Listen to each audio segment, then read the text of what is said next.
നമ്മൾ ഇച്ചിരി മുളക് പൊടി ഇട്ടു, ഇച്ചിരി മല്ലിപ്പൊടിയും കൂടി ഇട്ടു.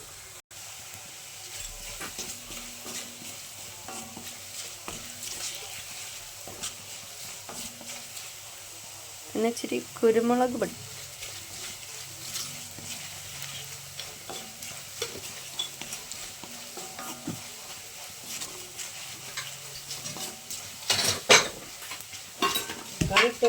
വേണ്ട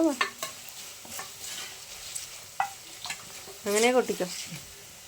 നമ്മൾ ഒഴിക്കട്ടോ സാധനം. ഇപ്പം തന്നെ ഒരു മണം വന്നു.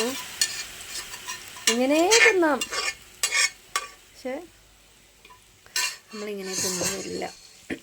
ഈ ഇരുമ്പൻ ചട്ടിയിലാക്കിയാലോ കേട്ടോ ഇത് നല്ല വഴണ്ട് വരിക. മതി, ഇങ്ങനെ തന്നെ തിന്നാലമ്മ.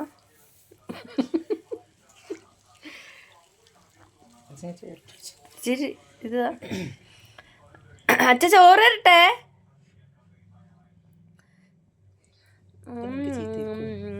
സൂപ്പർ.